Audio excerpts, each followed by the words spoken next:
మీరు ఇస్తే మేము తీసుకుంటామండి, మేము ఇస్తే మీరు తీసుకుంటామంటే ఈ మధ్యన చాలా మంది పాస్టర్లు బయలుదేరలేదండి. విగ్రహాల దగ్గర ఎందుకు తినకూడదండి, తినొద్దని అక్కడ ఉందండి, అదండి విగ్రహం ఒట్టిదండి, పెట్టిదండి, గట్టిదండి, ఏదైతే చెప్తుంటారు. మీరు నోరు మూసుకోండి కాసేపు. అమ్మ ఇప్పుడు అయ్యప్ప మాల వేశారు, మేము క్రిస్మస్ చేసుకుంటున్నామండి, చక్కని మటన్ బిర్యానీ ఉండవు రండి అంటే వస్తారమ్మా. భవానీ మాలేసుకున్నారు, చక్కని చికెన్ కర్రీ వేసుకుని భోజనం చికెన్ ఉండండి, మా మిస్సెస్ భోజనం దగ్గర రండి అంటే వస్తారండి. మరి భవానీ మాలేసుకుని చికెన్ కొట్లు పని చేయట్లేదా చాలా మంది? చేస్తారా? సోమవారం వేసుకుని మటన్ షాప్ లోను లేకపోతే బారులోను లేకపోతే రెస్టారెంట్ లో పని చేయట్లేదండి వాళ్ళు. మేము నీసు ముట్టుకోమండి అంటున్నారు.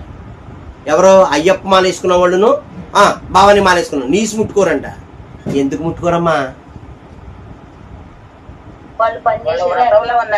వ్రతంలో ఉన్నారంట. వ్రతంలో ఉన్నారు కనుక తినరు. మేమెట్టింది మీరు తినరండి అని అంటున్నప్పుడు మీరు చెప్పరే? మీరేమో 40 రోజులు 30 రోజులు 20 రోజులే వ్రతం ఉంటారో, మేము క్రీస్తును అంగీకరించిన తర్వాతే మేము వ్రతంలోకి మేము చచ్చేదాకా ఎందులోనే ఉన్నాం. ఎందులో ఉన్నారు? వ్రతము అంటే నాజీరు అని ఉంది బైబిల్లో, ఉందా? నాజీరు వ్రతము అంటే ప్రతిష్ఠించబడిన వాడు. ఎవరో సంసోను లేకపోతే సమూయేలు, దేవునికి సమర్పించబడిన వాడు, ప్రభువుకి ప్రతిష్ఠించబడిన వారు అందరూ కూడా ఎవరమ్మ వాళ్ళు? నాజీరులు అంటే ప్రతిష్ఠింపబడిన వారు అని అర్థం, అభిషేకించబడిన వారు అని అర్థం. అర్థమైందమ్మా? థ్యాంక్స్ అన్న, ఈ రోజు ఈ మాట చెప్పినందుకు. ప్రతిసారి నన్ను ఒక వ్యక్తి చాలా ఇబ్బంది పెడుతున్నారన్న, నేను ఎలా సమాధానం చెప్పాలో వాళ్ళకి అర్థం కావట్లేదు. ఇప్పుడు మీరు ఈ రోజు చెప్పిన మాట ఖచ్చితంగా చెప్పి వాదిస్తానన్నా. నేను మీ ఇంట్లో కూరేయండి, మీరు ఇంట్లో కూరేసుకుని నేను తింటాను.